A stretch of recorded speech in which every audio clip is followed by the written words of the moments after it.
Hello and welcome back. Today's gonna be a little bit different. We're gonna be talking about if I think Riftbound has a Pringling problem. That's right. Do the cards, when they're foiled, bend? That is the question that we're going to discuss here today.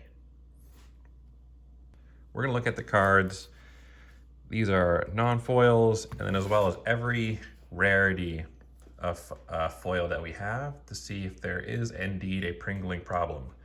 Because that is maybe one of the first things that I have noticed opening up these Chinese boxes. And then when we're done, we're gonna kind of talk about it and see what our thoughts are at the end. All right, so let's look at the non-foils first.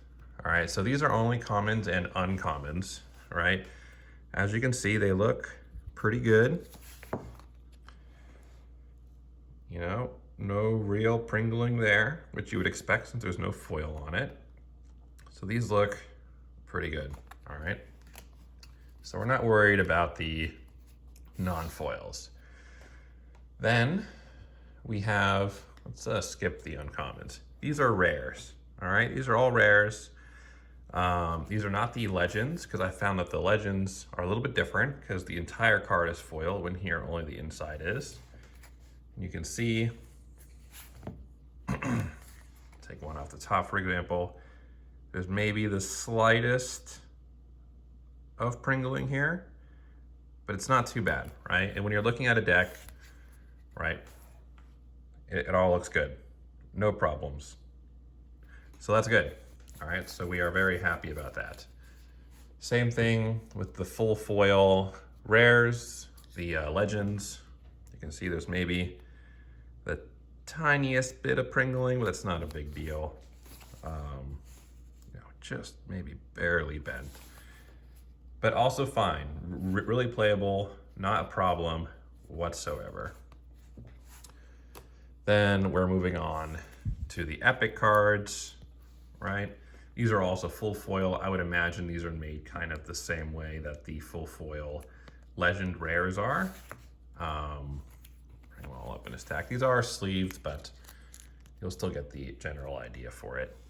As you can see, looks good. No real Pringling, just ever so slightly bent, but not anything that I would consider concerning. Then we have the alt arts, which I would expect to be the same. And they are, as I said, pretty flat, looks good, very happy with these. Then we're gonna look at a couple of overnumbered cards, right? Also, maybe the slightest of bend, but not a problem, right? Maybe this Ari is a little bit more than the other one. Ever so slightly pringled, but also within the bounds of what I would consider acceptable. Then I have the one English card that we have access to, which is the foil Ari, which would fall in the category of rares, right? So the rares in Chinese were not a problem, and this one looks board flat, which we like to see. Now, I'm going to talk about this more a little bit later, but we know that the English cardstock is different than the Chinese cardstock, which is why they don't let you combine Chinese and English cards in the same deck. Every deck has to be the same language, and the reason for that, or at least what they said, was it's made from different cardstock. We don't know if this is made from the English printers or the Chinese printers. I'm going to assume the English ones, but just wanted to bring it out here for an example, just based off of what I had. Now let's talk about the common and uncommon foils. Because we said the non-foils look good. What is going on with these foils, right? It's kind of why I wanted to make this video. All right, we can already kind of see there's probably a problem here, right? You can see through to my finger on the other side. All right, we'll look at Meteor. These are not bent. These are how they came out of the packs. They've just been sitting on my shelf for a day or two. This looks like it came out of a Pringle can. Look at this. All right, maybe it's just that one card, right? No. That's probably one of the worst ones. But here we go. Another one.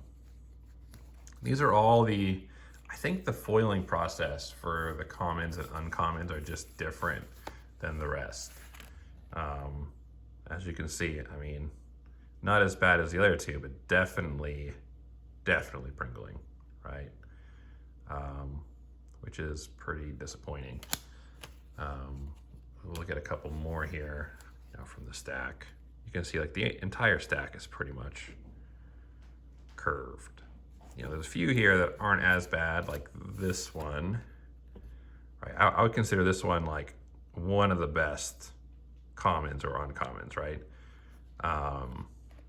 Definitely still not flat. Definitely still Pringling, which when you're making a deck is a big deal because that can get you flagged by a judge for having a deck that you could possibly cheat with, because you can tell where the cards are based off of the folding. I forget what the actual term is here. Now, if we were to combine, so here we got a stack of rares, which we said were okay, right? But there, I snuck a common or uncommon in there. So we can see, you can kind of see exactly where that is, right? This is full weight on it. Look at that. That's unacceptable in terms of competitive deck building, right? That's going to stick out like a sore thumb every single time. All right, so we'll just go to that card, all right? It's right there. Common. One of my favorite cards too, Cruel Patron. Look how bendy he is. This makes me sad. This makes me sad. And you can tell, all right, so this was the pile that I just took that from, right? We take out that common and it looks good. It looks good, Maybe this one card here is a little bit pringled. This one, I mean, not anything that would cause a judge to cause a fuss, right? That looks fine. This is fully playable, right? That is not. It's not playable. That is not playable. You can see through it. I'm not folding it or anything. This is just how they came. So, do we have a problem here? All right, this is a stack of a bunch of different rarities. We have epics in here, commons in here, uncommons, rares. Look at this, right? Oh, where's the stack? This is how a stack should look. Well, I'll hold it up to the camera here in a second, but look at this. Look at all the different levels of Pringling on these cards, right? And these are just because I have commons and uncommons mixed into the cards that actually look good.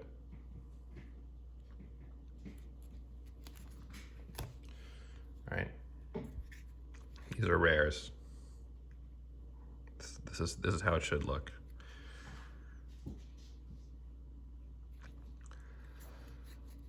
All right, so I think we've established that there is a Pringling problem, but only for the commons and uncommon foils. Where's an uncommon? So I can just make sure that we have that out. Maybe there'll be one here. Yeah, that's one. Right. The commons seem to be worse, but maybe that's just the chance, right? They're definitely both Pringling. But this meteor is bad. This one's especially bad. But I mean, it's not just this one, right? There's a bunch of them. They kind of all look like this, right? They're all Pringled. This one's pretty bad too, right? This one's a rare. Not too bad. Looks good. Why is there different processes for foiling on those cards? I don't understand. So kind of what I think about this is, as a player, right, it sucks because it means that I can't foil out my deck. It means my commons and uncommons in my deck are gonna have to be non-foil, or else my deck's not gonna be legal, right? No one likes that. Everyone likes, well, not everyone, a lot of people like a blinged out deck, and I'm one of those people, and I want my cards to be shiny. So that sucks from a player's perspective. From a collector's perspective, it also sucks, because now we're saying, hey, all your foil commons and uncommons are bent, right? Who wants to, you know, display a bent card like this? Maybe you really like Magma Worm, and you're gonna have to bend this card to make it flat. It'll probably just bend back. So that sucks. That's kind of unacceptable. Now, on the bright side, as I kind of mentioned earlier, the English cardstock and the Chinese cardstock are going to be different. So there is a chance that our commons and uncommons don't end up like this meteor. I'm really hoping that's the case. I'm really hoping that's the case. But it could also end up that all our cards Pringle, not just the commons and uncommons. So it is fortunate that you'll at least be able to get one of every type of card, right, in a non-Pringled state, because only the commons and uncommon foils are Pringled, and they come in foil and non-foil, and all the rest seem to be pretty fine. So we should be okay in terms of building decks, right? But that's obviously not ideal, right? It's not ideal.